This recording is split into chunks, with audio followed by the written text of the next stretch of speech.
안녕하세요. 커피앤톡입니다. 오늘도 와주셔서 감사드리고요. 바로 사연 읽어보겠습니다. 삼신 할머니에 대해서 알고 계세요? 원래는 강릉 지역에서 아이의 출산, 수명과 질병 등을 관장하는 신이라고 하는데 언제부턴가 우리나라 고유의 전설적인 존재로 전해지고 있는 것 같아요. 흔히들 아이가 태어날 때 삼신 할머니께서 점지해 주신다고 하죠. 아이를 출산할 때 혹은 아이가 아플 때도 삼신할머니께 빌기도 하고요. 부모가 된다는 것은 역시 신께서 운명처럼 점지해 주는 것일까요? 아니면 그냥 무작위로 골라지는 걸까요? 혹은 단순히 확률의 문제일까요? 저는 엄마가 된다는 건 자식을 귀하게 여기고 지킬 수 있는 사람에게만 허락되는 일이 아닐까 하는 생각이 들 때가 있어요. 지금은 두 아이의 엄마가 된 저도 다른 자격보다는 생명이 귀하다는 걸 알고 있어서 엄마가 될 수 있었던 게 아닐까 하는 생각을 하곤 하죠. 사실 이 이야기를 철석같이 믿게 된 건 우리 애들과 관련된 사건이 있었기 때문이에요. 벌써 한참 전이 된 이야기네요. 세상에서 가장 예쁘고 또 자랑스러운 우리 두 아이에 대한 이야기를 잠깐 들려드릴게요. 저는 결혼하고 2년이 한참 지나서야 첫 아이를 품에 안았어요. 결혼 전부터 아이들을 유독 좋아했던 저와 남편은 당연히 결혼 초기부터 아이를 갖고 싶어 했는데 생각처럼 쉽게 아이가 생기지는 않더라고요. 처음에는 당연히 아이가 바로 들어설 줄 알았어요. 그런데 그렇지 않은 경우가 더 많다는 걸 알고 깜짝 놀랐어요. 여보, 왜 아이가 안 생기지? 혹시 나한테 문제가 있는 건 아닐까? 아니야, 여보. 내가 주변에 물어봤는데 요새 임신은 다 계획을 짜서 하는 거더라고. 산전 검사도 하고 엽산도 챙겨 먹고 미리 준비를 많이 해야 된대. 그래? 에휴, 내가 잘 몰랐네. 나 이래가지고 엄마가 될 수 있을까? 에이, 뭘 그런 걸 가지고 그렇게까지 생각을 해. 모를 수도 있지. 지금이라도 알면 된 거지 뭐. 우리 조만간 같이 병원에 가서 검사 받아보자. 그렇게 남편과 함께 병원에도 가보고 온갖 검사를 하고 약을 챙겨 먹고 주변 엄마들과 이야기도 해보고 결국에는 스스로 주사까지 놓아가며 힘겹게 가진 노력을 다 했어요. 그래서 2년 만에 찾아온 아이가 어찌나 귀했는지요. 임신 기간 내내 얼마나 조마조마했는지 몰라요. 다행히 아이는 무사히 태어나 주었고 저와 남편은 귀하디 귀한 딸아이의 부모가 됐어요. 신생아 시절엔 쥐면 부서질까 불면 날아갈까 봐 정말로 얼마나 아이를 애지중지했는지 몰라요. 하지만 마냥 행복한 티를 낼 수는 없었어요. 제 곁에는 불임으로 마음고생이 심하던 형님이 있었기 때문이에요. 형님네 부부도 결혼 초기부터 아이를 갖고 싶어 하셨어서 안 해본 게 없다고 하시더군요. 하지만 결국에는 형님의 건강상의 이유로 불임을 선고받았고, 이후 형님은 한참을 우울하게 지내셨다고 들었어요. 원래는 무척 밝은 성격이셨는데, 언제부턴가 매사에 신경질적으로 변하셨다고요. 제가 난임 과정을 겪으며 힘들어할 때까지만 해도 옆에서 저를 잘 챙겨주시던 형님은 제가 아이를 낳은 이후부터는 가족 모임이나 저희 집 방문하는 걸 꺼렸어요. 산후조리원에 있는 동안에도 딱 한 번 전화만 하셨을 정도로요. 동서 출산하느라 고생했어. 아이는 건강하지? 동서도 별탈 없고? 네, 형님. 이렇게 일부러 전화 주셔서 너무 감사해요. 내가 산후조리원으로 찾아가야 되는데 미안해.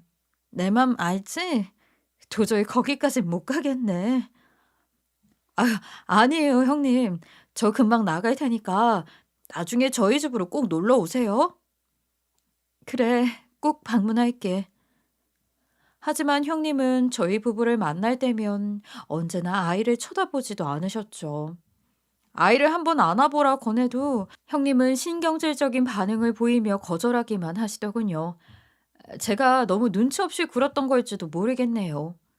하지만 임신해 있는 동안은 여러모로 신경을 많이 써주셨던 터라 저는 꼭 보답을 하고 싶었거든요. 그래서 형님의 마음속에 어떤 지옥이 펼쳐져 있는지 제가 차마 짐작을 못했었던 것 같아요. 그러다 아이의 돌날이었어요. 사정상 많은 사람들을 부르지는 못했지만 가까운 친지들을 초대해 작게 돌잔치를 열었죠. 아유, 우리 손주 뭘 잡으려나? 판사봉도 있고 정진기도 있고 돈도 있는데. 애비야, 너는 뭘 잡았으면 좋겠니? 저는 실이요. 그저 건강하게 오래오래 살아줬으면 좋겠어요. 저도요, 어머니. 다른 건 다 필요 없어요. 하지만 딸아이는 큰 소리로 울음을 터뜨리기만 했고 아무것도 잡지 않아서 어른들을 모두 껄껄 웃게 만들었죠. 그렇게 돌잡이도 하고 사진도 찍고 와주신 분들을 대상으로 작은 이벤트도 하고 한창 왁자지껄한 시간이 지나고 한숨 돌리고 있을 때쯤이었어요. 아주버님이 형님이 안 보인다며 걱정을 하시더군요. 전 혹시나 밖에서 바람을 쐬시나 하고 현관 밖으로 나가봤어요. 그런데 어디선가 훌쩍거리는 소리가 들리더군요. 비상계단 쪽이었어요. 전 목소리만 듣고도 형님인 걸 알 수가 있었죠. 전 비상계단 입구에서 어찌할 바를 몰랐어요. 엄마가 되지 못한다는 고통은 저도 겪을 만큼 겪었었으니까요. 그런 마음으로 살다가 아이를 낳고 나니 그 기분을 더 잘 알 수 있었어요. 전 결국 말없이 집으로 들어갔고 아주버님에게는 형님은 밖에서 바람을 쐬고 계시니 걱정하지 말라는 말씀밖에는 들을 수가 없었어요. 그리고 모두가 돌아갈 시간이 되었을 때 형님은 단둘이 되자 저에게 모든 마음을 털어놓으셨죠. 동서, 아까 내가 계단에서 울고 있는 모습 봤지? 너무 못난 모습 보여서 미안해. 아니에요, 형님. 형님을 배려하지 못해서 제가 너무 죄송해요. 아니야. 난 이제 많이 괜찮아졌다고 생각했어. 아이가 없어도 남편이랑 행복하게 지낼 수 있다고 말이야. 그런데 막상 조카가 생기고 동서가 조카를 안고 환하게 웃고 있는 모습을 보고 있으니까 이 마음을 주체할 수가 없더라고. 심지어 어젯밤에는 남의 아이를 훔치는 꿈까지 꿨다. 나 정말 못났지. 나도 이런 내가 너무 싫어. 전 그런 형님에게 아무런 말도 할 수가 없었어요. 그저 형님의 손을 꾹 잡아드리는 수밖에 없었어요. 밖에 서 있느라 차가워진 형님의 손을 한참을 잡고 있었죠. 딸아이는 여느 아이들처럼 평범하게 자랐어요. 처음으로 몸을 뒤집고 처음으로 배밀이를 하고 밤낮이 바뀌기도 하고 잔병치레도 하고 그러던 아이는 어느새 무럭무럭 자라서 첫 걸음마를 하고 입을 열어 엄마, 아빠 하는 말을 하기 시작했어요. 저를 향해 처음으로 엄마라고 불렀던 그 순간은 평생 잊을 수 없었을 거예요. 아이는 말이 트이면서 친척 모임에서도 하부지, 하문이 하는 말을 시작하며 어른들의 사랑을 독차지하기 시작했어요. 그렇게 점점 더 예뻐지는 아이를 보고 형님네는 큰 결심을 하셨어요. 아이를 입양하기로 한 거예요. 옛날 분들이시다 보니 시부모님은 탐탁지 않아 하시는 눈치셨지만 형님네가 얼마나 아이를 원했는지 잘 알고 계셨기에 아무 말도 하지 못하시는 듯 했어요. 저와 남편은 큰 결심하셨다고 응원한다고 말씀드렸죠. 아주버님은 큰 사업을 하느라 워낙에 바쁘셔서 국내에 있을 때가 잘 없으셨어요. 덕분에 입양시설에는 몇 번이고 제가 같이 가게 되었죠. 당연하지만 입양 절차는 무척이나 까다로웠어요. 입양 신청을 하고 기나긴 심사를 받고 드디어 매칭을 위한 상담이 시작되었을 때 저는 이미 상당히 지쳐 있었어요. 하지만 형님은 이제 곧 아이를 안아볼 수 있을 것 같다며 무척이나 기뻐하셨죠. 그런데 상담을 받고 아이를 보면서 형님은 어쩐지 사람이 달라지기 시작한 것 같았어요. 처음에는 아이만 있으면 그 어떤 소원도 없을 거라던 사람이 아이를 보면서 하나하나 조건을 따지는 모습을 보이시더라고요. 동서, 아이들이 전부 다 너무 예뻐. 어떻게 하면 내가 원하는 아이를 찾을 수 있을까? 형님이 원하는 아이요? 형님네와 잘 맞는 아이를 말씀하시는 거죠? 응, 그게 그 말이잖아. 어머, 이 아이 좀 봐. 머리가 다른 아이보다 훨씬 크다. 머리가 좀 더 영리하려나? 네? 형님, 그게 무슨 말씀이세요? 이 아이는 다리가 좀 짧은 것 같지? 나중에 키가 너무 작으면 안 되니까 곤란하겠다. 이 아이는 벌써 쌍꺼풀이 있어. 이거 봐봐. 속눈썹도 이렇게나 길고. 너무 예뻐지겠다. 이런 식으로 아이를 고르는 형님을 보면서 저는 조금 섬찟함을 느꼈던 것 같아요. 심지어 형님은 아이의 머리가 나빠서 나중에 공부를 못하면 어떡하냐는 걱정을 하시더군요. 형님이 고른 아기의 미래는 명문대 입학으로 이미 다 정해놓으신 듯 했어요. 저는 여러 가지 면에서 걱정이 들었지만 아무런 말도 할 수가 없었죠. 그런 걱정 와중에도 까다로운 절차를 거쳐서 드디어 입양이 결정됐어요. 우리 딸보다 6개월 정도 앞선 여자아이였죠. 입양 보호 기간이 끝나고 입양 확정 증명서가 나오자 형님은 뛸 듯이 기뻐하셨어요. 그런데 증명서를 받고 며칠 안 돼서 아주버님이 저를 따로 부르시더군요. 아주버님, 드디어 입양 확정 증명서가 나왔다면서요. 너무 축하드려요. 그동안 고생 너무 많으셨어요. 고마워요, 제수씨. 그보다 부탁할 게 좀 있어서 어려울 수도 있긴 하겠지만 꼭 들어줬으면 좋겠어요. 네? 뭔데 그러세요? 아주버님 부탁이라면 어려운 거라도 제가 꼭 들어드려야죠. 그게 우리 옆집으로 이사를 와줄 수 없을까 해서요. 공실이 있는 건 내가 이미 확인했어요. 네? 이사를요? 그게 내 아내가 다소 신경질적인 건 제수 씨도 알고 있을 거예요. 난 그 점이 걱정이에요. 에휴, 아니에요. 형님은 감수성이 예민하신 것뿐이에요. 좋게 보장하면 그렇게 말할 수도 있겠죠.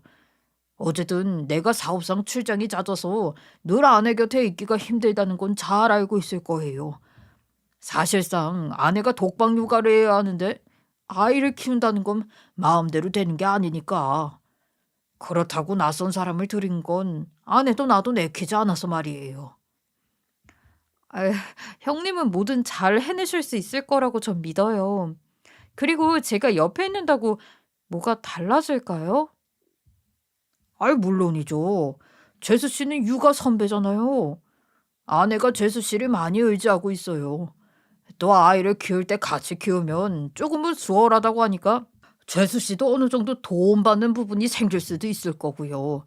그 공동 육아처럼요. 아, 이건 저 혼자서 결정할 문제가 아닌 것 같아요. 남편이랑 한번 상의해 볼게요. 그래요. 꼭 부탁해요, 재수 씨. 아주버님의 간곡한 부탁에 시부모님까지 가세하는 바람에 저와 남편은 상의 끝에 결국 형님의 옆집으로 이사하기로 했어요. 시부모님과 형님네에서 조금 도와주시긴 했지만 상당한 지출을 해야 했죠. 하지만 눈에 띄게 안심하는 기색을 보이시는 형님을 보자 이사하길 잘했다는 생각이 들기도 했어요. 거기다 형님의 신경질은 엄마가 되자 순식간에 가라앉았어요. 처음으로 집에 온 아이가 밤낮이 바뀌어 하루에 2시간씩 자면서도 아이를 안고 있으면 너무 좋다는 거였어요.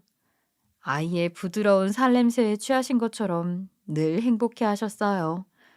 하지만 아이는 2돌이 지나면서부터 잔병치레가 많아졌어요. 119를 부르고 급하게 남편이 응급실에 데려간 것만 몇 차례. 그 결과 아이한테 심장에 문제가 생긴 걸 알게 됐어요. 정확한 병명은 심방중격 결손증과 승모판막 역류였어요. 병명부터 참 어렵죠. 심방중격 결손증이란 좌우 양 심방 사이의 중간벽의 결손, 즉 구멍이 있는 거라고 했어요. 그 구멍 때문에 승모판막이 잘 닫히지 않기 때문에 혈액이 수축기에 왼 심방으로 역류해버리는 현상이 일어나는 거라고 했죠. 아이는 형님 품에서 벗어나 어린이 병동에 입원하게 됐어요.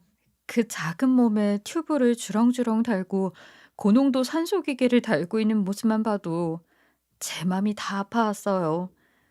하지만 형님은 아파하시지 않았어요. 오히려 분노하셨죠. 속인 거야. 처음부터 속은 거야, 우리가. 이렇게 예쁜 아이를 애초에 왜 버렸겠어? 친부모가 아팠을 거야. 아니면 뱃속에서 이미 아이가 아팠겠지? 그래서 알고 버린 거야. 형님, 진정하세요. 설마 그랬으려고요. 그랬다 하더라도 이미 우리가 데려온 아이잖아요. 이런 애를 키워봤자 아무 소용이 없어. 병원비만 몇 천, 아니, 몇 억을 쓰면서 맘만 아파하다가 결국엔 없어질 거라고. 내가 언제 아픈 애를 키우고 싶다고 했어? 형님, 무슨 말씀을 그렇게 하세요? 제발, 아무리 마음이 안 좋으셔도 할 말이 있고 못할 말이 있어요. 아이가 불치병에 걸린 것도 아니고 수술하면 나을 수 있다고 하잖아요. 아니, 동서, 내가 못할 말을 했다고 생각해? 아니, 난 그렇게 생각 안 해. 얘 보고 있다가 내가 먼저 피 말라 죽을 것 같아. 나 더는 이렇게 못 살아. 제가 형님의 말씀을 더 참을 수 없었던 건 사실 우리 아이도 임신 중에 장애가 있거나 많이 아플 수도 있다고 했었기 때문이에요. 제가 아주 어린 나이가 아니었기 때문에 온갖 검사를 다 해보았죠. 위험하다는 검사까지도요. 그런데 확률은 존재했어요. 하지만 저와 남편은 그렇다면 어쩔 수 없는 거라고 생각했죠. 우리에게 와준 자체로 고맙단 마음이 컸거든요. 다행히도 딸아이는 건강하게 태어나 주긴 했지만요. 그래서 전 형님을 도무지 이해할 수가 없었어요. 아니, 일단은 약을 쓰며 증상을 지켜보고 안 되면 수술을 해서 건강해질 수 있을 거라는 의사 선생님의 소견이 있었는데도 아픈 아이를 키우고 싶지 않다는 말은 제겐 너무 이상하게 들렸어요. 하지만 형님의 불안 증세는 좀처럼 나아지지 않았어요. 형님은 세상 모든 사람들이 자기를 속이고 있다고 중얼거리기 시작했고 매사에 불안해서 견딜 수 없다며 정신과를 다니기 시작하셨어요. 아이 병간호는 거의 제 몫이 되었죠. 형님은 입만 열면 입양시설에서 사기를 당한 거라고 말했어요. 그러던 어느 날 형님은 아주버님을 보고 와야겠다며 급히 해외로 떠나셨어요. 그리고 돌아오지 않으셨죠. 다시는요. 저희 집 우편함에 파양 서류가 꽂혀 있더군요. 저와 남편은 두 눈을 믿을 수가 없었어요. 저는 분노에 차 아주버님에게 연락을 했어요. 남편이 본인이 하겠다고 했지만 저는 아니라고 제가 직접 통화하겠다고 했어요. 하지만 형님과는 통화를 할 수 없었어요. 저는 아주버님에게 대신 분노를 토해냈죠. 아주버님, 이게 대체 무슨 일이에요? 형님이랑 같이 계세요? 저 좀 바꿔주세요. 재수 씨, 아내가 정신 상태가 많이 좋지 않아요. 오죽하면 저한테까지 찾아왔겠어요? 아주버님, 지금 이 상황이 말이나 된다고 생각하세요? 아이를 데려온 지 얼마나 됐다고, 그리고 아이가 입원한 지 얼마나 됐다고 파양이라뇨? 저도 애 엄마가 이렇게까지 할 줄은 몰랐어요. 정신적으로 궁지에 몰려서 그런 것 같다고요. 애 엄마요? 세상에 그 어떤 애 엄마가 아이가 아프다고 도망을 가요? 아이가 크면서 아픈 건 빈번하게 있는 일이에요. 그때마다 이러실 거래요? 재수 씨, 조금만 진정하시고. 하여튼 당장은 통화는 어려울 것 같아요. 제가 아내랑 얘기를 좀 해볼 테니까 그때까지만 아이를 좀 부탁할게요. 그렇게 아이를 바라실 때는 언제고 어떻게 이러실 수가 있어요? 재수 씨, 일단 나중에 다시 얘기해요. 오늘은 이만 끊읍시다. 제가 화를 내는 와중에 아주버님은 전화를 뚝 끊어버렸어요. 저와 남편은 황당하기 그지없었죠. 얼마 안 돼서 주기적으로 형님과 연락을 하던 입양시설에서 예비로 적어둔 제 전화번호로 연락이 왔어요. 왜 형님과 연락이 되질 아니었고요. 저와 남편은 고민 끝에 일단 사실을 얘기하기로 했어요. 입양시설에서는 어찌할 바를 몰라 하더군요. 애석하게도 파양 전적이 있는 아이는 재입양이 더 힘들다고 했어요. 심지어 현재 몸까지 아프니 아이는 보육원으로 갈 확률이 높았죠. 하지만 저와 남편은 도저히 그 아이를 파양할 수 없었어요. 이미 정이 들기도 했고 그 어린애를 우리가 좋다고 데려와 놓고 다시 파양한다니. 저는 평생 형님을 용서할 수 없었고 저에게도 그 책임이 있다고 느꼈어요. 어떻게 데려왔는데 싶었던 우리 딸아이와 모든 것이 겹쳐 보이더군요. 이 작은 아이의 미래가 우리 손에 달려 있었어요. 결국 저와 남편은 아이를 우리 첫째로 호적에 넣기로 했어요. 둘째와 개월 수가 6개월밖에 차이가 나지 않긴 했지만 첫째는 늦가을쯤, 둘째는 초봄쯤 태어난 아이라 언니로서 충분히 역할을 다할 수 있을 듯 했죠. 아이들이 6개월의 차이에 의구심을 가지게 되기 전에 입양에 대한 설명을 해주기로 남편과는 상의 끝에 결정했고요. 이 모든 일이 아이가 입원한 후 고작 3주 사이에 벌어진 일이었어요. 믿기지 않으시죠? 저와 남편도 현실을 믿을 수 없었어요. 하지만 할 일은 해야 했기에 아주버님에게 연락을 해서 아이는 우리가 키우겠다고 짧게 얘기하고는 다시는 연락하지 말라고 말씀드렸어요. 모든 번호를 차단했고 시부모님께도 단단히 입단속을 부탁했고요. 그리고 아이는 수술을 하기로 결정됐어요. 증상이 완화되지 않아 역류가 계속되면 심장뿐만 아니라 폐에도 무리가 갈 수 있다고 하더라고요. 그렇게 되면 손 쓸 수 없이 악화하기 때문에 당장 수술하는 것 외에는 답이 없는 상황이었어요. 수술은 무려 7시간이 넘게 걸렸어요. 에크모라는 인공 심폐기를 이용한 대수술이었죠. 일단은 심방중격에 구멍을 막고 승모 판막을 교정한다고 했어요. 더 어려운 설명을 많이 들었는데 제가 이해한 건 이게 다였네요. 다행히도 아이는 그 작은 몸으로 큰 수술을 잘 견뎌주었어요. 다만 수술이 끝나고는 혈압과 산소 포화도를 잘 유지하는 게 중요했기에 잠자는 약을 많이 써서 최대한 안정을 취하게 해야 한다고 하더군요. 덕분에 병원에 있는 동안 가장 많이 본 건 아이가 자고 있는 모습뿐인 것이 아쉬울 따름이었어요. 저와 남편은 번갈아 가며 병원에 지켰어요. 그렇게 약 2달 후 아이는 드디어 퇴원을 할 수 있었어요. 아이는 엄마 아빠가 다른 사람이 되었다는 걸 아는지 모르는지 얌전히 잠을 자고 있더군요.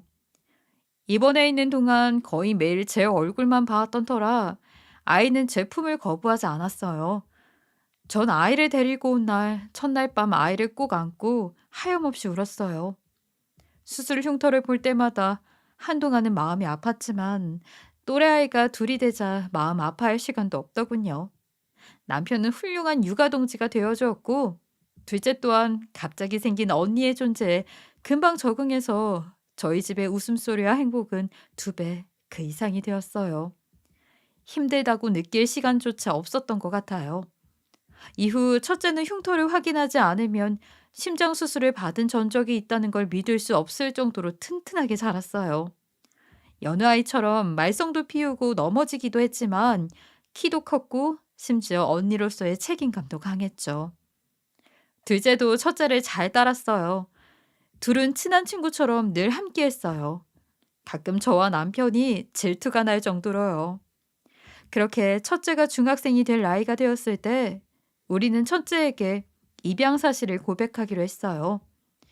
처음부터 아이를 입양할 생각이 아니었기 때문에 뒤늦게나마 관련해서 더욱 많은 공부를 했거든요. 아이에게 숨길수록 배신감을 느낀다는 이야기를 듣고 언제 이 이야기를 해줘야 할지 정말 많은 고민을 했고 중학생이 되는 시기가 적당하다고 판단을 내렸어요. 조심스럽게 얘기를 꺼낸 저희의 말을 들은 아이는 한참을 생각에 빠진 듯 했다가 드디어 입을 열었어요. 그 잠깐의 시간이 얼마나 길었는지 몰라요. 그러니까 난 원래는 입양시설에 있었고 큰아버지네 부부가 나를 입양했는데 피치 못할 사정이 생겨서 지금의 엄마 아빠가 나를 정식으로 다시 입양한 게 맞아요? 내가 바로 이해한 거예요? 그래, 맞아. 사정이 조금 복잡하지. 여태까지는 네가 너무 어려서 얘기하지 않고 있었어. 하지만 이제 너도 중학생이 됐으니까 엄마 아빠를 이해하지는 못하더라도 사실관계는 알고 있어야 할 것 같아서 얘기해 주기로 했어. 저와 남편은 조마조마한 마음으로 아이의 표정을 살피고 있었어요. 아이는 처음에는 잘 모르겠다는 표정을 짓고 있었지만 이것저것 생각해 보는 듯 하다가 이내 환하게 웃었어요. 그럼 난 두 번이나 선택받았던 거네요? 큰아버지한테도 엄마 아빠한테도? 정말로 그렇게 생각하니 우리 딸? 물론이죠. 다른 아이들은 부모가 선택할 수 없잖아요. 하지만 난 일부러 엄마 아빠가 선택한 거잖아요. 버려질 수도 있었는데 그것도 두 번이나요. 완전히 행운아인 거 아니에요? 그것도 두 배로요. 우리 딸 정말로 다 컸구나. 아유, 어쩜 이렇게 어른스럽게 말을 하니? 어쩐지 난 늘 내가 좀 특별하다고 생각했었어요. 친구들도 다 난 어쩐지 특별하다고 사랑이 넘치는 집안에서 자란 것 같다고 했었거든요. 그게 진짜였던 거네요. 정말 고마워요. 엄마 아빠 사랑해요. 저와 남편은 첫째를 꼭 안아주며 하염없이 눈물을 흘렸어요. 첫째는 우리가 왜 우는지는 잘 이해할 수 없는 듯 했지만 그 작은 손으로 저와 제 남편의 등을 토닥여 주더군요.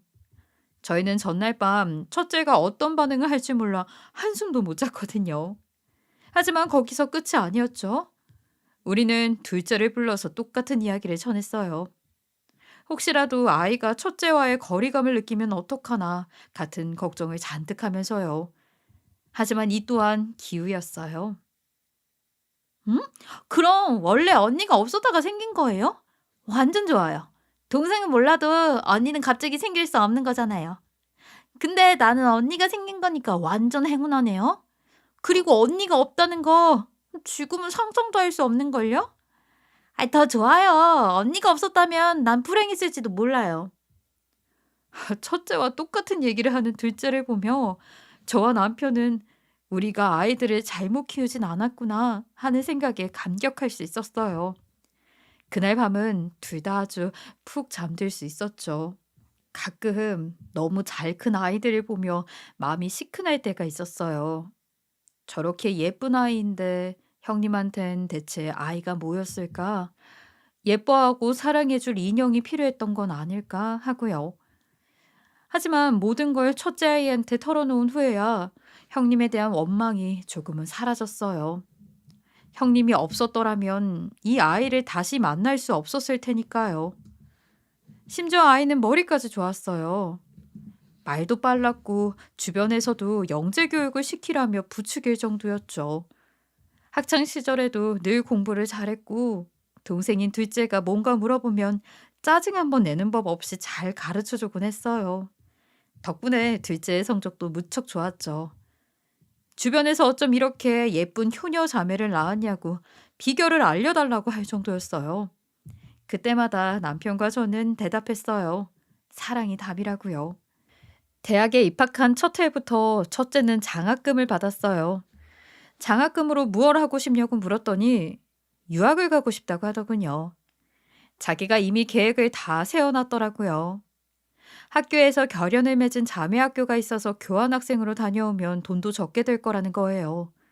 저희 집은 아주 가난한 편은 아니었지만 그렇다고 아주 부유한 편도 아니었기에 이런 사정까지 생각해 준 첫째의 고려에 전 정말이지 울지 않을 수가 없었어요. 더 넓고 많은 세상을 보고 오라며 비행기를 태워 보내면서도 전 울었어요. 고작 6개월이었는데 말이에요. 첫째는 전화도 자주 하고 가끔은 편지며 엽서를 보내기도 했어요. 멀리서도 잘 지내는 것 같아서 안심이 되었죠. 제가 먼저 걱정해서 잔소리를 하기 전에 늘 먼저 전화를 해왔어요. 그리고 거기까지 가서 아르바이트까지 하면서 잘 적응한 첫째는 교환학생 프로그램이 끝난 후 몇 주만 더 머물고 오고 싶다는 뜻을 밝혔어요. 엄마, 나 방학 끝나기 전까지 시간이 좀 남았으니까 몇 주만 더 머물다 가도 돼요? 그렇게 하고 싶어? 우리 딸이 그러고 싶으면 그렇게 해야지. 와, 진짜요? 고마워요, 엄마. 해외에 나갈 기회가 자주 있는 게 아니니까 이번 기회에 최대한 많이 경험하고 와. 아빠한테는 엄마가 잘 얘기해 둘게. 돈은 안 부족하니? 용돈 좀 보내줄까? 아니요. 아르바이트해서 번 돈으로도 충분해요. 그러면 나 계절옷만 좀 미리 붙일게요. 그래. 늘 건강 조심하고 또 연락해. 2주일 뒤 딸이 해외에서 미리 보낸 짐과 선물들이 도착했어요. 이번에도 엽서를 동봉했더군요. 가족들 생각이 많이 난다고 곧 가겠다고 사랑을 담아 보낸다는 말이 남겨져 있었어요. 저는 정리를 해줄 요량으로 딸의 짐을 풀었어요. 계절이 지나버린 옷가지 사이에 뭔가 꽁꽁 뭉쳐져 있더군요. 혹시라도 깨어질까봐 여러 겹으로 둘둘 말아놓은 건 바로 가족 사진 액자였어요. 이걸 그 먼 나라까지 가져갔었다니. 나이가 드니 눈물만 많아지는지 전 또 눈물이 글썽해져 액자를 집어들었어요. 그런데 액자 아래에서 또 다른 사진이 하나 팔랑거리며 떨어졌어요. 그건 가족 사진이었어요. 우리 가족이 아닌 딸아이를 많이 닮은 어떤 남자와 딸아이가 함께 찍은 사진이요. 전 너무 놀라 눈물이 쏙 들어가고 말았어요. 아이는 친부모를 찾아간 거였어요. 순간적으로 온갖 생각이 머릿속을 스치고 지나갔어요. 놀라움, 당황함, 그리고 미안한 마음. 친자식처럼 키웠다는 건 어쩌면 저만의 착각이 아니었을까요? 형님을 원망하고 미워할 자격조차 제겐 없었던 게 아니었을까요? 말없이 눈물만 흘리는 저를 보던 둘째가 저에게 다가왔어요. 그러고는 또 다른 엽서를 주더군요. 첫째가 보낸 엽서는 2장이었어요. 그리고 두 번째 엽서에는 제 걱정을 모두 날려버리려는 내용이 담겨 있었어요. 엄마, 그리고 아빠, 놀라지 마세요. 여기 있는 동안 놀라운 사건이 있었어요. 나 친아빠를 만났어요. 예전부터 날 지켜보고 있었대요. 자세한 얘기는 한국에 가서 할게요. 놀라지 말라고 미리 얘기해 주는 거예요. 낳아주신 부모님, 키워주신 부모님, 부모님이 2분씩이나 계시다니 난 진짜 정말 특별한 행운아예요. 진심으로 사랑해요. 덧 친아빠가 곧 2분을 찾아뵐 거라고 했어요. 너무 놀라지 마세요. 둘째는 이미 모든 걸 알고 있었던 거예요. 첫째는 저보다 둘째와 더 많은 얘기를 나누었던 모양이에요. 둘째의 얘기인즉슨 첫째의 친아버지는 첫째가 학교에 다닐 때 몇 번이고 찾아와서 몰래 첫째를 지켜봤었다고 해요. 첫째는 직감적으로 저 사람이 나를 낳아준 아빠라는 걸 눈치채고 과감하게 만남을 시도했던 거죠. 안타깝지만 첫째의 친어머니는 첫째를 낳자마자 죽었다고 했어요. 당시에는 형편도 어려웠고 남자 혼자서는 더더욱 아이를 키울 자신이 없어 보내야만 했었다고요. 하지만 지금은 사업을 시작하면서 형편이 넉넉해졌다는 거였죠. 그래서 우리에게 감사한 마음을 표하고 싶다는 거였어요. 아이, 넌 어떻게 이런 사실을 너 혼자만 알고 있을 수가 있었어? 엄마랑 아빠한테도 진작에 얘기 좀 해주지 그랬어. 그렇지만 언니가 절대 비밀로 해야 한다고 했는걸요. 나중에 엄마 아빠 깜짝 놀라게 해드릴 거라고 말이에요. 비밀로 하기로 약속했고 약속은 꼭 지켜야 하는 거라고 엄마 아빠도 그랬잖아요. 아유, 아무리 그래도 그렇지. 이렇게 커다란 비밀을 그동안 입이 간질간질해서 어떻게 버텼니? 너도 참 대단하구나. 난 의리배면 시체니까요. 둘째는 깜찍하게도 비밀을 지키는 건 당연하다는 듯 말했어요. 언니와의 약속이었다고요. 저와 남편은 어이가 없기도 하고 둘째가 대단하게 느껴지기도 했어요. 그리고 무엇보다도 첫째의 친아빠가 나타난다는 이야기에 너무 가슴이 두근거렸어요. 혹시라도 이제라도 첫째를 데려가겠다고 하면 어떡하지? 하는 생각에 너무 두려웠거든요. 법적으로 아이의 친권은 우리에게 있다고 분명하게 말해줄 생각이었지만 혹시라도 첫째가 가고 싶어 한다면 어떻게 해야 할지 상상도 가지 않았어요. 몇 주 뒤 낯선 전화번호로 연락이 왔어요. 첫째의 친아빠였죠. 남자는 조만간 찾아뵙고 싶은데 언제 시간이 괜찮으시냐고 묻더군요. 약속 시간을 정하고 통화는 짧게 끝이 났어요. 생각보다 젊고 쾌활한 목소리였어요. 그리고 며칠 후 고급 외제차 한 대가 저희 집 앞에 주차됐어요. 차에서 내린 남자는 남편보다는 조금 젊어 보였고 인상이 아주 좋았어요. 무엇보다 저희 첫째를 쏙 빼닮았더군요. 아니, 첫째가 그분을 빼닮은 거겠지만요. 저와 남편은 그분을 보자마자 눈시울이 시큰해지고 말았어요. 이렇게 찾아뵙게 해주셔서 너무 감사합니다. 아니에요. 저희야말로 먼 곳까지 오시게 해서 너무 죄송해요. 아닙니다. 아이를 키워준 분들을 아이가 자란 곳을 제 눈으로 꼭 한번 보고 싶어서 제가 무리한 부탁을 청했답니다. 제 부탁을 들어주셔서 정말로 감사합니다. 그분은 우리에게 거듭 감사하다고 했어요. 딸이 너무 환하고 밝은 아이여서 깜짝 놀랐다고요. 자기가 혼자 키웠다면 결코 이렇게 좋은 아이로 자라나지 못했을 거라고 했어요. 아이를 지켜보면서도 참 많은 걱정을 했습니다. 이렇게 몰래 지켜보는 것 자체가 아이에게 잘못하고 있는 것은 아닐까 하고요. 처음에는 제 모습을 드러낼 용기조차 없었지요. 그런데 아이가 먼저 다가와줘서 얼마나 기뻤는지 모릅니다. 거기다 아무 거리낌 없이 저를 용서한다고 제가 잘못한 건 없다고 말해주더군요. 아이가 그렇게 구김살 없이 잘할 수 있었던 건 모두 두 분 덕분이겠죠. 이 은혜를 정말 어떻게 갚아야 할지 모르겠습니다. 그분은 딸이 자신을 용서해 준 것만으로도 너무 행복하다고 했어요. 저희는 어찌할 바를 몰랐죠. 감사하기도 하고 뒤에 무슨 얘기가 더 나올지 계속해서 가슴이 조마조마하더라고요. 그분은 잠시만 기다려 달라고 하더니 차 안에서 웬 서류를 하나 꺼내왔어요. 아이가 미국에 있으면서 교회 집들을 보며 참 부러워하더군요. 마당이 딸려 있는 넓은 집들을요.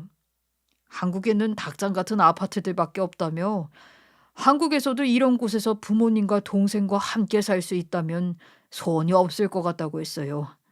제가 딸의 소원을 꼭 들어주고 싶어서 말이죠.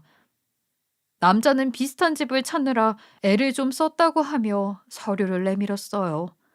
맙소사, 그 서류는 첫째의 명의로 된 주택의 등기 권리증과 어떤 주택의 사진이었어요. 넓은 마당엔 잔디가 가득 깔려 있고 뾰족한 지붕이 있고 한쪽엔 굴뚝이 달린 그런 집이요. 너무 놀라 아무런 말도 못하는 저희를 보며 그분은 앞으로도 지금처럼 화목하게만 살아달라고 했어요. 자신이 인제 와서 부모 노릇을 하겠다는 건 너무 뻔뻔한 일이라면서요. 다만 결코 자주는 아니더라도 한 번씩 다 같이 만날 수 있다면 좋겠다고 했어요. 저와 남편은 당연히 고개를 끄덕였죠. 그렇게 사랑으로 키운 우리 딸 덕분에 우리 가족은 마당 있는 집에서 살게 됐어요. 둘째는 언니가 우리 집의 행운의 상징이라고 말했죠. 첫째의 친아빠는 찾아올 때마다 두 딸에게 선물을 가득 안겨주었고 그 외에도 뭐든지 도움이 될 수 있다면 돕고 싶다고 했어요.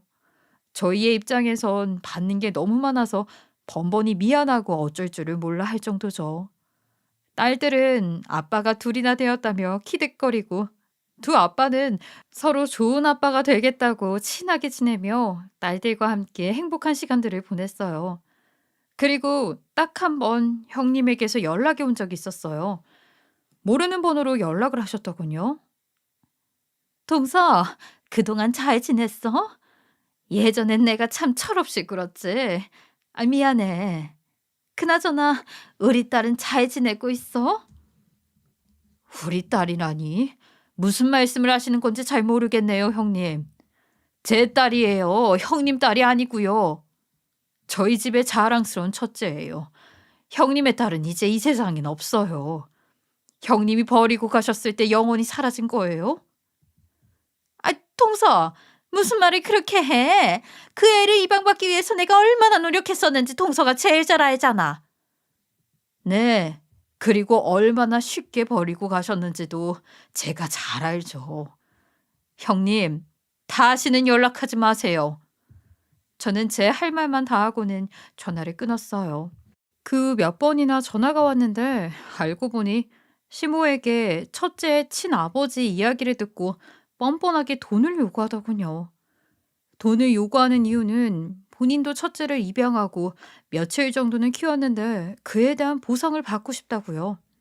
그리고 첫째를 저한테 두고 간 이유도 본인의 정신적인 문제 때문이지 일부러 그런 건 아니라고 아주 뻔뻔하게 이야기를 했어요. 만약 정신이 불안정한 본인 밑에서 자랐다면 첫째가 더 망가졌을 거라고 본인 판단이 옳았다고 말이에요.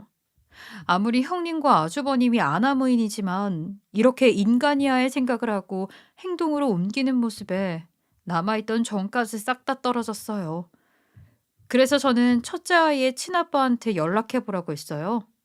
사실 그 전에 첫째 친아버지에게 이러한 연락을 받았다고 얘기를 하니 단번에 또 연락이 오면 본인 연락처를 알려주라고 해서 바로 연락처를 알려주었죠. 그런데 첫째 친아빠가 형님의 전화를 받고 형님을 찾아가 속된 말로 빅엿을 날리고 온 모양이에요. 형님은 아주버님과 함께 노후로 카페를 하나 하고 있었는데 첫째 아빠가 그 카페를 찾아가 우리 첫째 아팠을 때 찍은 사진들을 뿌리며 돈을 달라고 하기 전에 당신들이 버린 집들을 보고 느끼라고 큰 소리를 치고 왔다고 하더군요. 카페에는 단골 손님들도 많이 온 시간대였다는데 그 후로 소문이 퍼져 장사가 잘 안 된다고 전해 들었어요. 시모도 안타깝다며 혀를 차더라고요. 그 후 형님은 두 번 다시 연락을 하지 않았고 저도 바로 형님 연락처 차단했어요. 남들은 우리 집을 보고 콩가루 집안이라고 할지도 몰라요. 하지만 전 당당하게 말할 수 있어요. 우리는 끝까지 자식을 지킨 훌륭한 부모고 또 우리 아이들 모두 너무나 귀한 자식이라고요. 그러니 삼신할머니가 아이를 점지해 주셨을 때 우리 딸들도 저희를 선택했을 거라고요. 이제 저희는 온전한 가족이 되었고 이러한 가족들과 함께 행복하게 살려고 고군분투하고 있어요. 여러분들도 저희만큼 가족들과의 사랑이 넘치시리라 믿는데요. 그 사랑 끝까지 가시길 바라고 늘 건강하세요. 감사합니다. 지금까지 커피앤톡이었습니다. 오늘도 끝까지 함께 해주셔서 감사하고요. 다음 영상으로 또 찾아뵙겠습니다.